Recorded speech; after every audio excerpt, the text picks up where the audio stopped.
الحمد لله رب العالمين والصلاة والسلام على سيد الأنبياء والمرسلين وعلى آله وأصحابه أجمعين. صدر مجلس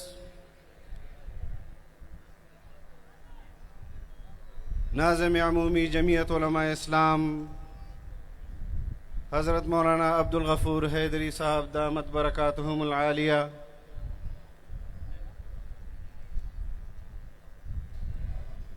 مرکزی نائب امیر اول خواجہ خلیل احمد صاحب دامت برکاتہم العالیہ، جمعیت علماء اسلام صوبہ سندھ کے امیر سائیں حضرت عبدالقیوم حالیجوی دامت برکاتہم العالیہ، اسٹیج پر موجود مشائخ اعظام، علماء کرام اور پنڈال میں موجود اسلام پسندوں، دل کی گہرائیوں سے آج کے اس کامیاب اجتماع کے انعقاد پر حیدرآباد ڈویژن کے جمعیت علماء اسلام کے ذمہ داران کو، اس ڈویژن کے تمام ڈسٹرکٹ کے ذمہ داران کو،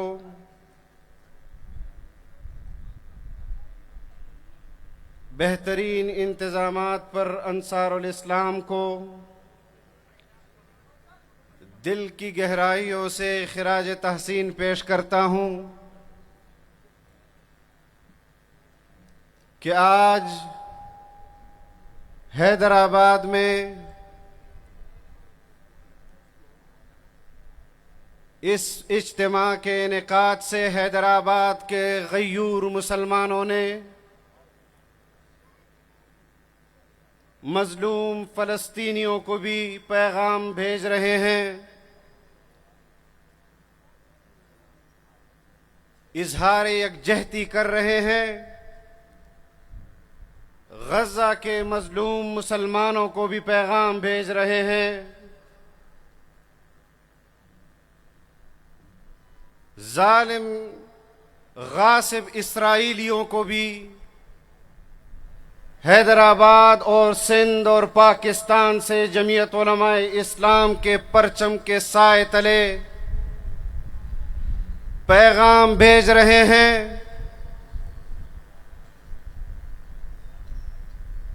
کہ ہم تمہارے اس غاصبانہ قبضے کو، اس ناجائز قبضے کو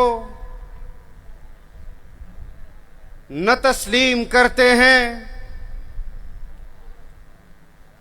اور نہ اس جارحیت کی حمایت کر سکتے ہیں کہ جو تم نے غزہ کے نہتے مسلمانوں پر فاسفورس بموں کے ذریعے، جو خود انسانیت کے خلاف FIR ہے، نسل کشی کر رہے ہو، آج دنیا بھر کی حکمران ان کو دیکھ رہے ہیں کہ اسرائیل دنیا کے کسی قانون کو تسلیم نہیں کر رہا، اقوام متحدہ کے قوانین مفلوج ہو کر رہ گئے ہیں، دنیا کی کسی طاقت اور اتھارٹی کو تسلیم نہیں کر رہا، ایران پر حملہ آور ہوا، وہاں کے نہتے مسلمانوں کو نشانہ بنا رہے ہیں، ناجائز طاقت کا استعمال کر رہے ہیں۔ میں اپنے حکمرانوں سے بھی اس بات کا مطالبہ کرتا ہوں، امت مسلمہ اور اسلامی ریاستوں کے حکمرانوں سے بھی اس بات کا مطالبہ کرتا ہوں کہ ایک چھوٹی سی ناجائز ریاست اگر دنیا کے کسی قانون کو تسلیم نہیں کرتی، دنیا کی کسی طاقتور ریاست کی آواز کا نوٹس نہیں لیتی، تو پاکستان کو بھی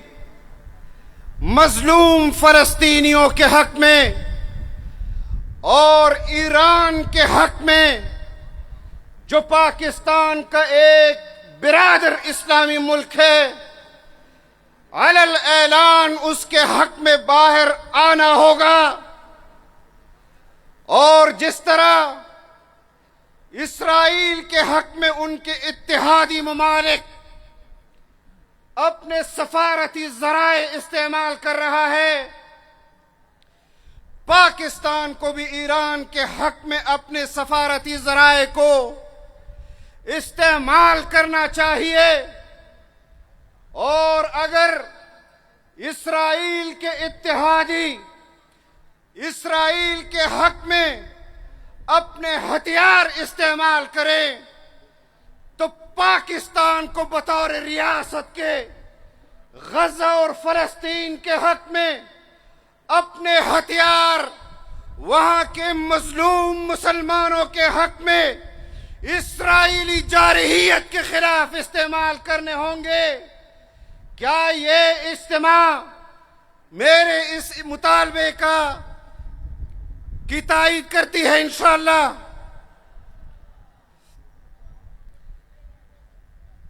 اللہ رب العزت آپ کو اس اجتماع میں شرکت پر قدم قدم پر اجر عظیم عطا فرمائے۔ اس غیر معمولی حالات میں جب اسلامی برادر اسلامی ممالک میں نسل کشیاں ہو رہی ہے، نسل کشی ہو رہی ہے، ہمارے حکمران جہاں ان کو سفارتی ذرائع استعمال کرنے چاہیے، وہاں کے مظلوم مسلمانوں کی داد رسی کے لیے ان کو دیگر شعبوں میں سپورٹ کرنا چاہیے، وہاں پاکستانی عوام کی طرف سے حیدرآباد میں جمعیت علماء اسلام ان کی تائید میں اس جم غفیر کی آواز بلند ہونے پر دنیا بھر کی تمام قوتوں کو یہ پیغام دے رہی ہے کہ پاکستان کا ہر مسلمان جہاد کے جذبے سے حیدرآباد میں آج اس جلسے میں شریک ہوا ہے۔ اگر ہماری قیادت اس بات کا فیصلہ کرتی ہے اور پاکستان ریاستی سطح پر یہ فیصلہ کرتا ہے کہ ہم نے قوت کے ساتھ اسرائیل کے مقابلے میں کھڑا ہونا ہے، تو انشاءاللہ یہ مجاہدین آپ کو اس میدان عمل میں بھی نظر آئیں گے۔ آج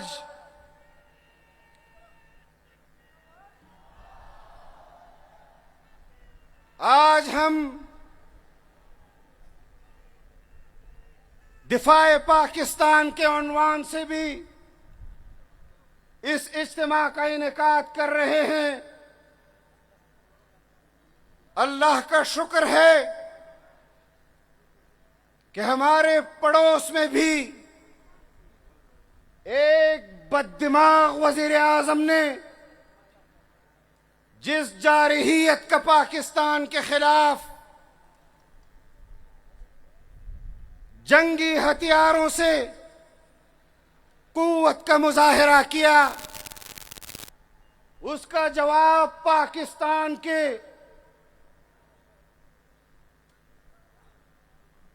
دفاعی اداروں نے اپنی بھرپور صلاحیتوں کے اظہار کے ساتھ، قوم کے اعتماد کے ساتھ، بہترین حکمت عملی کے ساتھ جو بھرپور جواب دیا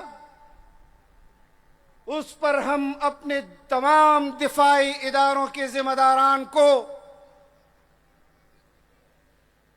تمام دفاعی اداروں کے مجاہدین کو اور پوری قوم کو اس یکجہتی اور وحدت پر خراج تحسین پیش کرتے ہیں۔ ہمارے آج کا اجتماع کا عنوان اور مقصد بھی یہی ہے کہ ہم اس نازک مرحلے پر پاکستان کے اندرونی سیاست کے حوالے سے گفتگو نہ کریں، لیکن بدقسمتی سے جس وقت میں ہمارا یہ اجتماع ہو رہا ہے، انہی دنوں میں پاکستان کے وفاقی بجٹ اور اس وفاقی بجٹ کے بعد صوبوں کے اندر جو بجٹ پیش کیا گیا ہے، ہم اس اجتماع کے سامنے اس بجٹ میں جو دھوکہ پاکستانی قوم کو دیا جا رہا ہے اس پر بھی لب کشائی ضروری سمجھتا ہوں کہ کیا دھوکہ پاکستان کے ساتھ کیا جا رہا ہے، کیا دھوکہ صوبہ سندھ کے مسلمانوں اور پاکستانیوں کے ساتھ کیا جا رہا ہے۔ اعداد و شمار جو پاکستانی بجٹ میں ہمیشہ ہیر پھیر کے ذریعے قوم کو گمراہ کرنے کی کوشش کی جاتی ہے، لیکن جو تماشا اس بجٹ میں پیش کیا گیا ہے، اس کی مثال شاید ماضی کے کسی بجٹ میں آپ کو نہ ملے۔ ٹاسک فورسز بنائی گئی، SIFC بنائی گئی کہ ہم پاکستان کے معاشی نصب العین کا تعین کریں گے۔ انہی اداروں کے، پاکستان کے اداروں نے جو رپورٹ بجٹ سے پہلے پیش کی اور جو بجٹ بنایا گیا اس میں جو اعداد و شمار پیش کیے گئے، ہم حکمرانوں کو یہ نہیں کہہ رہے کہ ہم تم پر تنقید کر رہے ہیں، بلکہ جن اداروں کو سپورٹ کے لیے تم نے بجٹ بنایا وہی ادارے تمہارے بجٹ پر اپنے رپورٹس کے ذریعے تنقید کر رہے ہیں۔ میں جانتا ہوں کہ سندھ کے عوام یہ جانتے ہوں گے کہ آپ کے تعلیمی بجٹ میں پاکستان کے صوبوں میں آپ کی تعلیمی صلاحیتیں، آپ کے صوبوں کا تعلیم، آپ کے بچوں کے لیے اس کا کردار وہ تمام صوبوں میں تیسرے نمبر پر ہے۔ آج بھی آپ کے بچے 44% بچے تعلیم سے محروم ہیں، اور یہ 44% بچے جس کی تعداد 5 سے 16 سال تک کی عمر کے لڑکوں اور لڑکیوں کی ہے، 70 لاکھ سے اوپر آپ کے بچوں اور بچیوں کی تعلیم کے مواقع آپ کو فراہم نہیں کیے جا رہے۔ کہا جاتا ہے کہ حکمرانی کے لیے، بہترین پرفارمنس کے لیے صوبوں میں حکومتوں کا تسلسل بہت ضروری ہے۔ بتاتے ہیں کہ آپ کے اوپر جو سیاسی جماعت حکومت کر رہے ہیں وہ پاکستان کے ان بچوں میں ہیں جو دنیا بھر کے بہترین یونیورسٹیز سے تعلیم حاصل کیے ہوئے ہیں، جو پاکستان کے Lahore, H S N college اور آکسفورڈ یونیورسٹیوں سے پڑھے ہوئے ہیں، میں ان کو دعوت فکر دیتا ہوں کہ آپ کے صوبے کا وزیر اعلیٰ جو بین الاقوامی اداروں میں لندن اور امریکہ میں پڑھا ہوا ہے، آپ کے صوبے کی تمام کیبنٹ جو برطانیہ سے حصول تعلیم، بہترین تعلیم حاصل کیے ہوئے ہیں، جو امریکہ میں پڑھے ہوئے ہیں، جو اپنے آپ کو سندھی کہتے ہیں، جو اپنے آپ کو باب الاسلام کا شہری کہتے ہیں، لیکن آج بھی صوبہ سندھ کے 5 سے 16 سال کی عمر کے بچے اور بچیوں کی تعلیم سے آپ کے بچے محروم ہیں۔ سوال کرنا چاہیے حیدرآباد کے ان بھائیوں کو، سوال کرنا چاہیے حیدرآباد کے ان والدین کو کہ تمہارے لیے پاکستان میں بہترین تعلیمی ادارے میسر ہے، تمہارے لیے آکسفورڈ میسر ہے، تمہیں ہم نے حکمران بنایا۔ اگر وہ آپ کے ووٹ کا اپنے آپ کو حقیقی نمائندہ سمجھتے ہیں تو پھر آپ کا سوال ان سے بنتا ہے کہ کیوں سندھ کے غریب مسلمان ماؤں اور بہنوں کے بچے اور بچیاں سرکاری اسکولوں کی اب ترسیہ سرکاری اسکولوں کی تعلیم سے بھی محروم ہیں۔ بلوچستان کے حکمرانوں سے بھی پوچھنا چاہیے، وہاں پر بھی پاکستان پیپلز پارٹی کی حکومت ہے۔ آج بلوچستان میں 5 سے 16 سال کی عمر کے بچے اور بچیاں 58% بچے اور بچیاں سرکاری تعلیمی اداروں میں تعلیم حاصل کرنے سے محروم ہیں۔ دوسرے نمبر پر خیبر پختونخوا کی حکومت ہے، جہاں پر 34% بچے اور بچیاں بنیادی تعلیم سے محروم ہیں۔ پنجاب میں 80 لاکھ سے زائد بچے اور بچیاں تعلیم حاصل کرنے سے، بنیادی تعلیم حاصل کرنے سے محروم ہیں۔ پاکستان کے تمام صوبوں کی تعداد 2.5 کروڑ سے اوپر ہے، جن کی عمر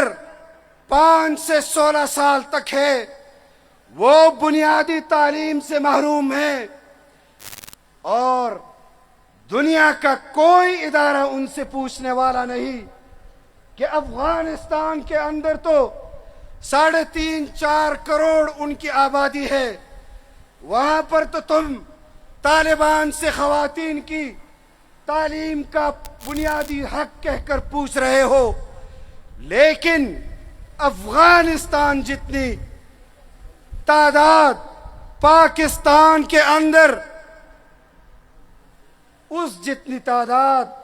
میں پاکستان کے بنیادی تعلیم سے محروم ہیں۔ تم کیا عذر پیش کرو گے؟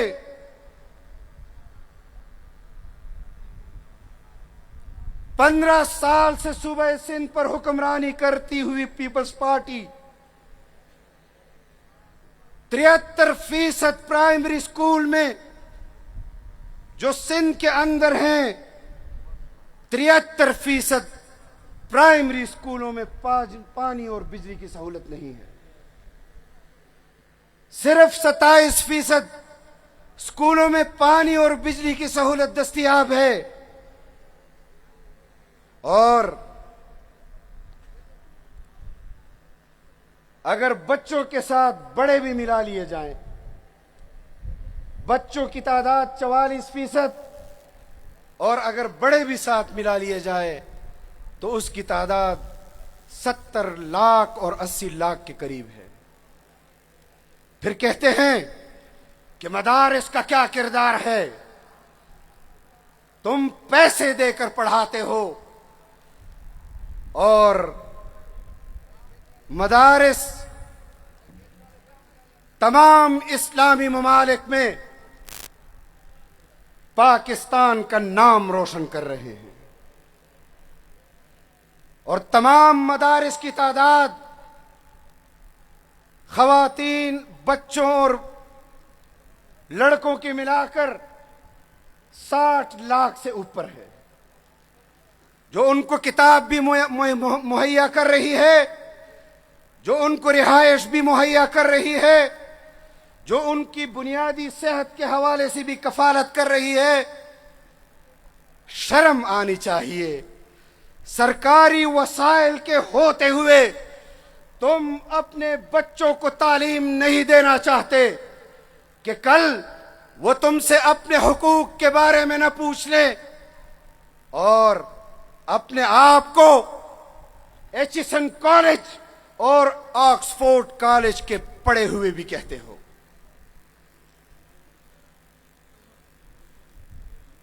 تعلیم ایسی چیز نہیں کہ آپ اسے خرید کر قوم کے حوالے کر دیں۔ جس طرح آپ حکومتیں خرید کر حکومتیں کر رہے ہیں، یہ آپ کی اس خریدی ہوئی حکومت کے نتائج ہے۔ اسی لیے تمہیں عوام کی فکر نہیں،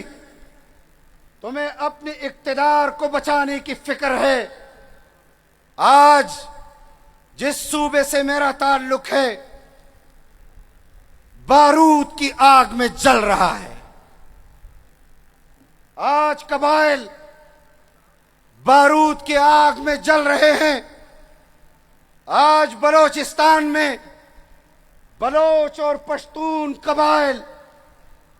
بارود کی آگ میں جل رہے ہیں۔ نہ وہاں تعلیم ہے، نہ وہاں بنیادی مرکز صحت ہے، یا سرکار کے عقوبت خانے ہیں، یا ملیٹنٹ کے عقوبت خانے ہیں۔ قوم جائے تو کس طرف جائے؟ ہم قوم کو دعوت فکر دیتے ہیں۔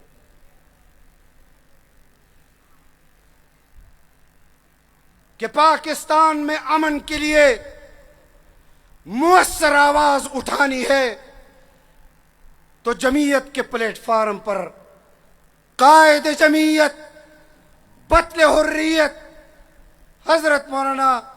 فضل الرحمان دامت برکاتہم العالیہ کے ہاتھ پر بیعت کرو۔ اٹھو اور آگے بڑھو۔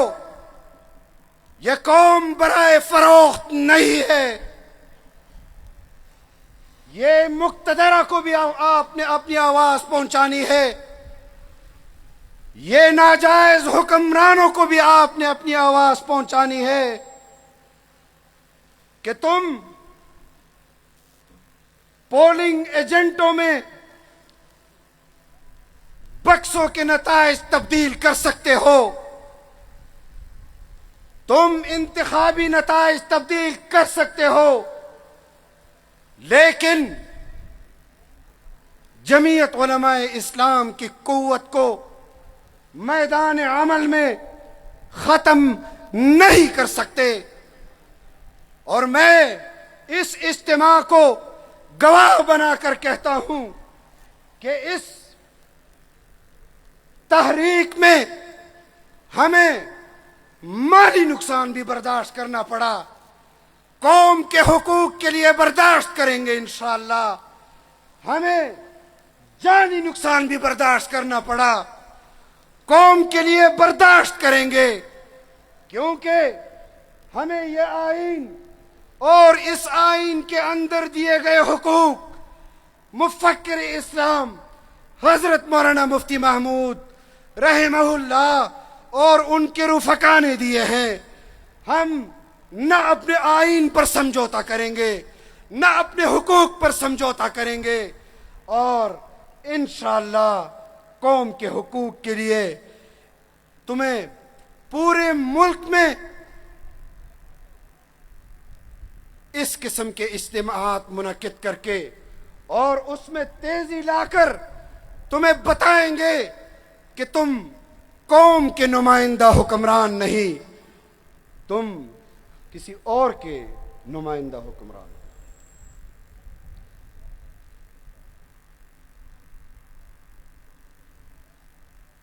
میں آپ تمام دوستوں کا جو اس شدید گرمی میں بھی اس اجتماع کو اور حیدرآباد سے جمعیت علماء اسلام کے اس طاقت کے مظاہرے کو آپ نے کامیاب کیا، انشاءاللہ اس قسم کے اور اجتماعات ہوں گے، اس سے بھی بڑھ کر انشاءاللہ سندھ میں ہی ہوں گے، خیبر پختونخوا میں بھی ہوں گے، بلوچستان میں بھی ہوں گے اور پنجاب میں بھی ہوں گے، اور ان کمپرومائز پولیٹیشنز کو یہ پیغام دیں گے کہ ہم بھی دیکھیں گے کہ مقتدرہ تمہارے پیسے کو ہضم کرتی ہے یا غریب کی اس آواز کو قبول کرتی ہے۔ وآخر دعوانا ان الحمد للہ رب العالمین۔